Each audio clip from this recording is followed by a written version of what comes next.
السلام عليكم. في هذا الفيديو حنكتشف أغرب قوانين في كوريا الشمالية.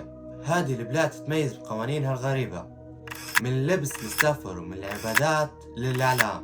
مطولش عليكم المقدمة، ديروا لايك واشتراك وزر الجرس باش يوصلكم كل جديد، وهي نخليكم مع الفيديو. I know you don't like me, you wanna fight me, you don't want no problems at your party, don't invite me. I don't. قانون لبس محدد. في كوريا الشمالية في قواعد محددة لللبس اللي لازم على المواطن يلبسها.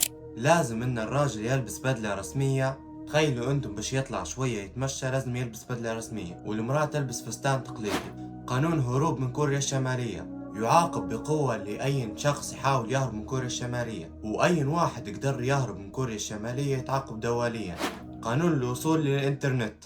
كوريا الشمالية تقدر تخش مواقع محددة وما تقدرش تفتح بالنت أي حاجة، لازم هي الدولة عطيتها لك، وهذا الشيء عندهم مشدد هلبة. قانون العبادات الدينية.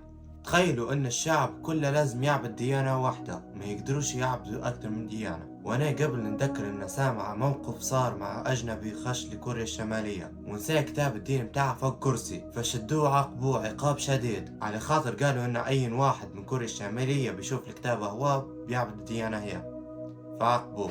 قانون الإعلام المراقب. يتم مراقبة كبيرة على وسائل الإعلام، يعاقب أي شخص يوزع حاجة غير رسمية، ويتم معاقبة أي شخص يوزع حاجة إعلامية غير معتمد بها في الدولة. التجسس الدولي. يعتبر التجسس الدولي جريمة كبيرة. كوريا الشمالية أي واحد يتجسس على الدولة يعدموه طول، ما يبصرش هذا. تعاطي المخدرات. يتم معاقبة أي شخص يتعاطى في المخدرات، مرات ينحبس فترة طويلة ومرات يعدموه. زي ما قلت لكم هذا ما بيبصرش إعدام عنده بس. سفر الدول معقد.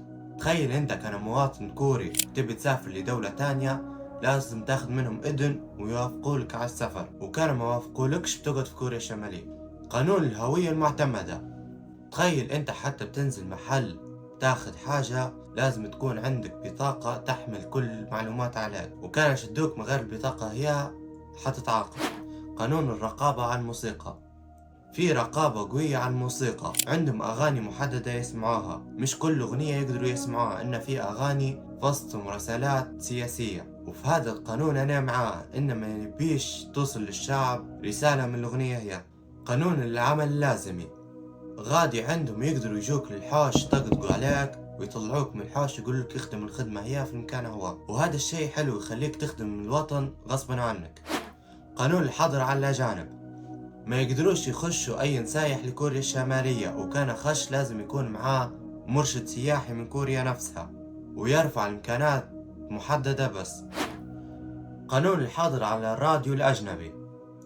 عندهم غادي ما يقدروش يسمعوا لأي راديو أجنبي، وكان سمعوا يتعاقبوا. قانون المناسبات السياسية.